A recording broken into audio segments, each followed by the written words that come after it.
What's up, y'all? It's me, Tasha C. And I wanted to review this boring ass review of Real Housewives of Atlanta Season 6, Episode 200 million season finale. Well, at least we can enjoy next Sunday with the reunion, and I don't know if they're going to edit portion with the scene, but it does look interesting. I'm not gonna lie, it was some comic relief. But let's get into it. Shout out to my YouTube fam. Also want to do a special shout out because I haven't got a chance. I've seen the video, but I haven't got a chance to comment or anything. Dim Boy in Paris. Shout out to Chemo. Put his link link below. Check out his channel. He's been starting to do like Real Housewives reviews and different reviews and stuff. I love his channel, and he also gave me a shout out. So shout out to you, okay? I appreciate. Thank you so much. And like I said, you're awesome. And like I said, shout out to my YouTube fam, my old new subscribers. If you're not a subscriber, click down below. And I already know I'll keep saying this, but been busy trying to do homework and just doing certain stuff. So y'all, I am reading y'all comments. It's just a little bit delayed. Hopefully I'll start getting back to doing them, probably tomorrow or no later than Tuesday. Okay, so bear with me, y'all. Yeah, what have we learned? Half of this was due with the play. Let's speed it up. And go to Nene was only featured for 2 seconds. She was saying she was having pain under one of her breasts and it's on the side. And here we got, she wanted to go attend Candy's play. And then she said she couldn't make it.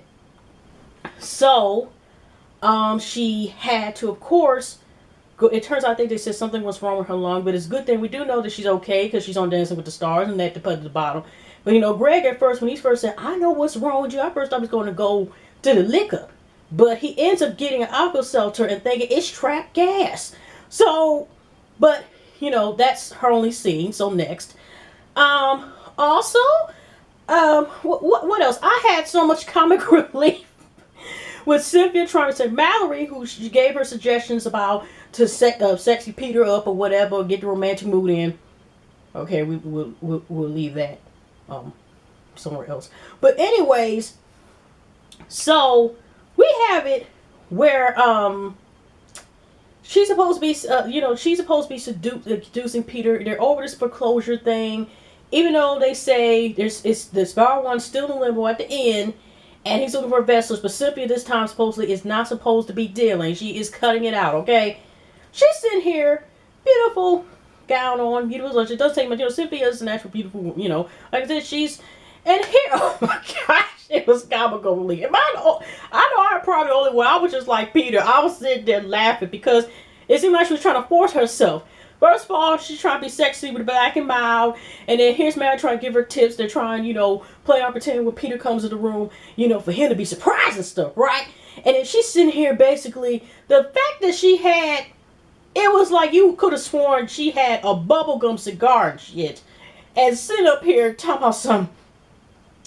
First her suggestion was, hey, Daddy, hey, Papa. I thought seriously she was going to say Papa Smurf, really. I just thought the Smurf theme and shit was going to be played in the background. And then she's sitting up here, looked like she did warn that she was telling Mallory that she had specs on, right? And I'm sitting here, and here she's trying to be sexy, whatever. And I guess she was trying to go, she all like this. She's, you can't see me looking at my legs, but I mean, here's legs. She's sitting here like, she would, it wasn't, she just seemed like she was forcing herself to be sexy or whatever. She mentioned all that dirty talk. I was just sitting here laughing. All you see, I know we seen up a spink. It looked like some damn biker. I mean, I was say some damn long ass biker shorts and this and shit on a goddamn dress. And she said, all you see is when Peter comes in, as soon as he comes to the door, he busts out laughing because I think we could still see the spinks. Because even Peter sat there because Bradley left for the evening. And she's sitting there with Spinks, and the first thing Peter is like, probably just like we were like, I can see your Spink. Oh my gosh, I'm sorry. Now, I mean, this episode was boring, but it did give me comical relief at times, okay? So, she, he's just like, well, she got to, because she did at least able to walk away with her, but he's like, what's it? She's like, I'm trying to do this for you, whatever. Well, at least she didn't try to smoke black market. She probably would have choked on it or something. I don't know, started coughing or whatever. That really would have. But anyways, so as soon as they go upstairs, She basically like this. Oh, can I twerk for you? Even Peter's like, please, no. No, please, don't kill the mood and stuff. I'm gonna think something wrong with you. I'm thinking I'm gonna take you to the hospital. Cut it. Let's just go upstairs. Let me finally get some from your behind, and let's get it on. That might turn off, okay? Because I'm gonna think something wrong with your back. Anyways, oh, so what else is another thing? I already got Nene Sippy out the way. Phaedra, oh my gosh, her oldest son is such a little genius. I mean, his vocabulary is a little bit more stingy than his dad's, and that's a shame because the baby is number 3 years old. But it's good. We see a promising future, okay? And little man is sitting there saying congratulations on your accomplishments. I mean, he said all that, but he is saying very big words and knows how to use the words, okay? And it's congratulations. She just passed, got her license. She, I guess Paul. I think the Bond, you know how she's going for the service. I think she wants to start her own cremation service or something like that, cremating. So she's on her way, and that's what it's saying at the end, what she's working on. Well, Apollo, it won't be one of her jobs. Something like, I think something, irrelevant towards the end. But it was nice to see a little man, and they showed Donna had woke up, and we all knew from it she had Xfinity because we had to see from her iPad that she had Xfinity Comcast service. No wrong with that. And that was pretty much the scene. But it was just, like I said, the baby, is so intelligent, and he's good looking. That's not bad. Yeah, okay.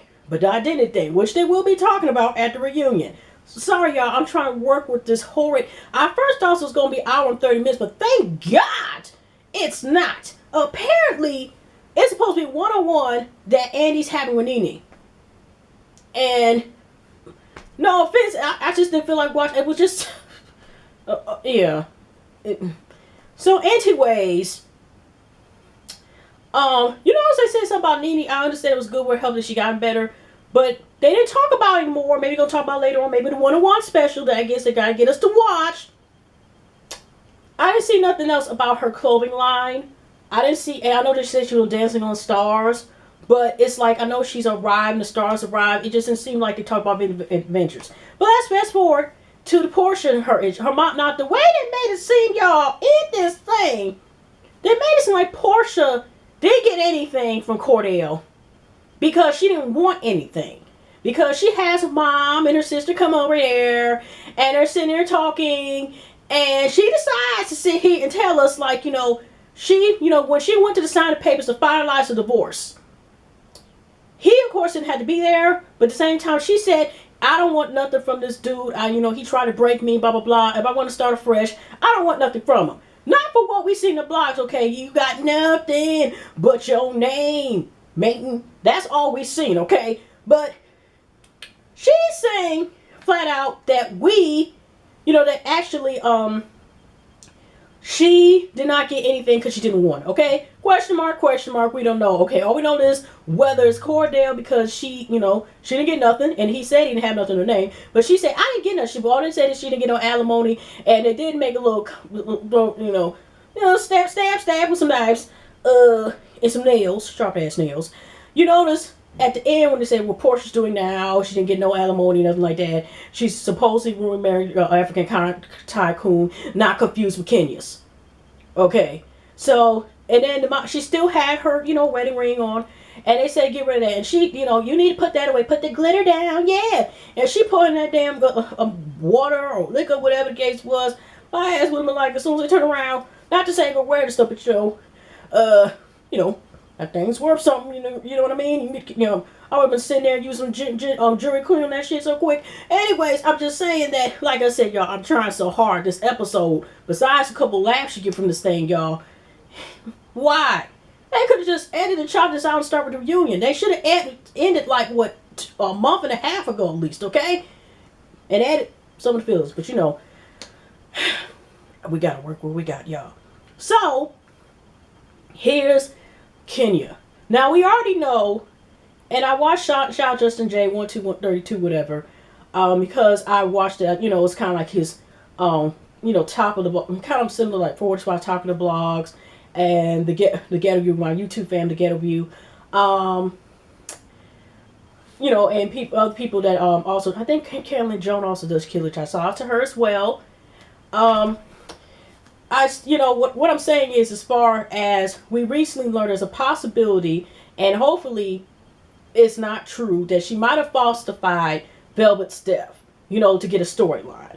So I didn't see Candy there, not because of the play and everything. We got Cynthia and the dog, and they're doing, she has the ashes of her dog Velvet, and then, why didn't boy Paris Chemo, Chemo said, "Add me rolling," talking about some Cisco's mom. It's, from, when Drew Hill Papa Thong song, saying, "Tell me what you want."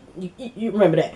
Okay, so, well, some of y'all do. But anyway, all I can think about when I see the object, I was like, why did I have to see this? I just think of the Thong song or something. Yeah, something got to do with Cisco. Ever since he said that comment, something with Cisco's voice. Okay, but anyways, so she bears, and did y'all notice half the time they focus on Cynthia's dog talking about, "Mom, Cynthia, put my ass down. I ain't got time for the shit." He just trying to get out. He or she, because I don't know if it was a boy dog or a boy or girl, I forgot. But the dog is trying to get out of Cynthia's sight. They focus on more than Kenya's crying. Whether it's true now, if Spell it is, they got rest her soul. Because I mean that's sad to hear. But just what I meant to say, Justin James did make Justin did make an interesting point. Is the fact that if that really did happen, she would have been suing somebody, stuff of that nature, and everything else. So I'm not saying it's not true, but like I said, I know I repeated this a couple times before, but I still don't know what happened to her marriage in early 2000. That was in the paper in Detroit, and she was going away to stay for psychology.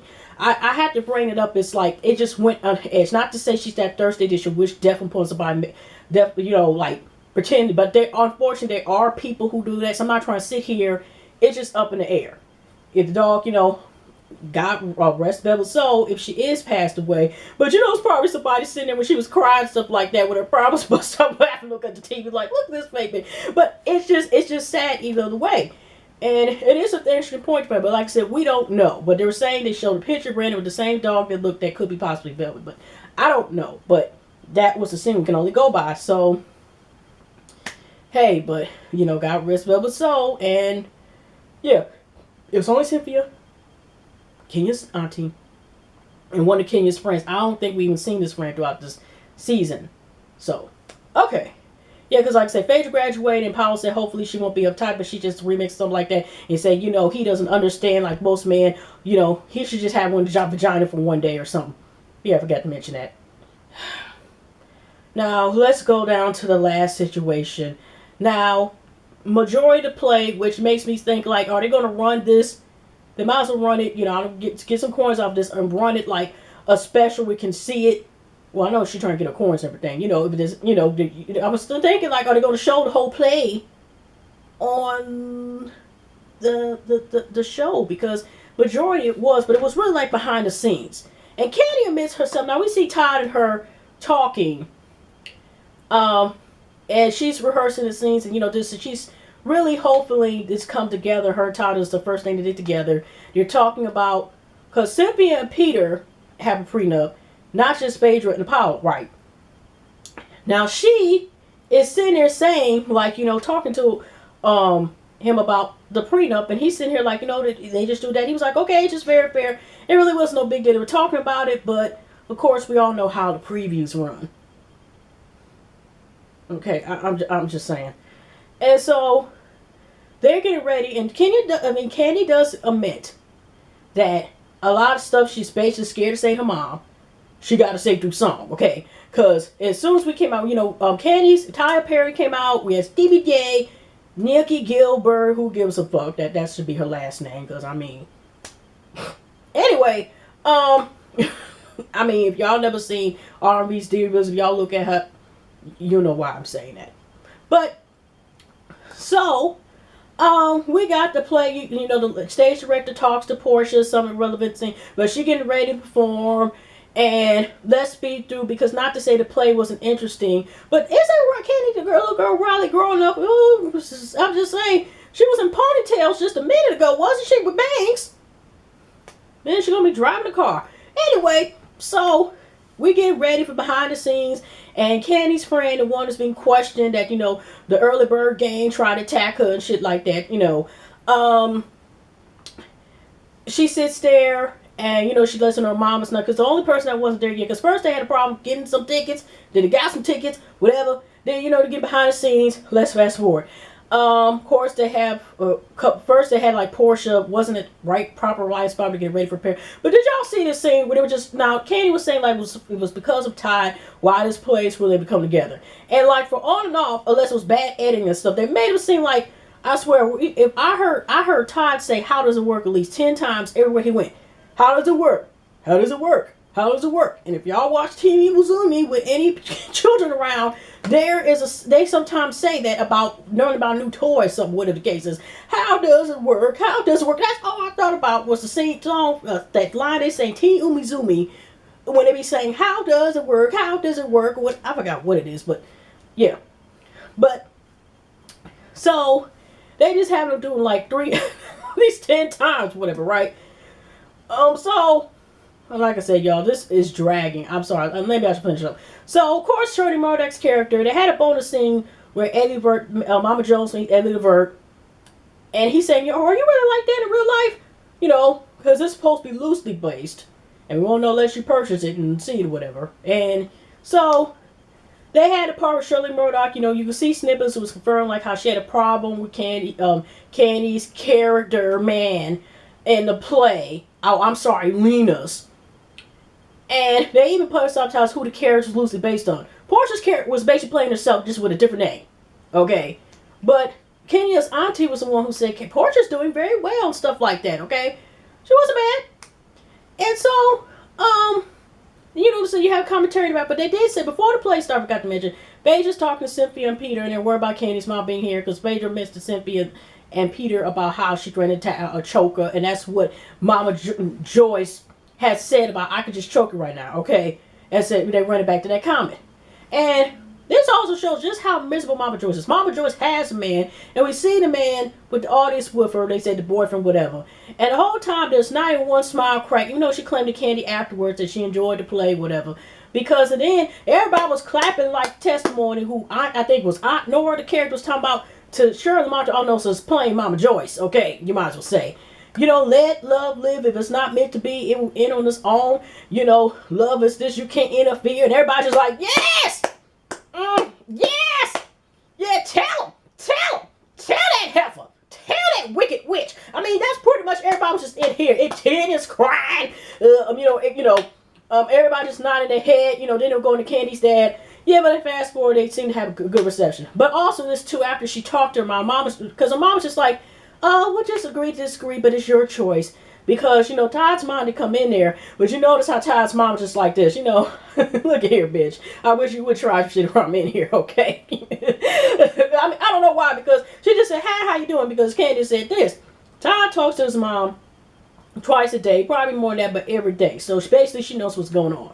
She ain't even embracing nothing, ain't even that, nothing. She was just, yeah, hi, how you doing? She just like, hi. I'm just, yeah, okay. But anyway, so anyways, she talks to her dad at the end, and her dad was like this. Now, her dad is like, that's just her opinion. It's all between you two, but he basically sees your children or your solid, or you have a clear head on your shoulders. I can see this man truly loves you and y'all are compatible, meant for each other, blah, blah, blah. You have my blessings and stuff like that, girl. Live your life, okay? So, pretty much that was it. I talked about the end. I'm sorry about this. I can only work with what I have, which was pretty much nothing. Was there anything else yet? And then ladies just talked at the end about talking to Nene, and that's when they sat there and did the thing about Nene actually had to be in the hospital. I think something went along, but it's good that she is okay despite how. I'm surprised they didn't have Marla come back for 1 month last time. I didn't see the funeral. They didn't have. Okay, never mind. But I'm just saying, just noticing. But yeah, y'all, I will see y'all in the next video. Have a pleasant week, pleasant night for weekend. I'm gonna watch Married to Medicine and review that and get this out the way. I won't be reviewing nothing until tomorrow again with Basketball Wives, CLA, and Black Ink. All right, take care.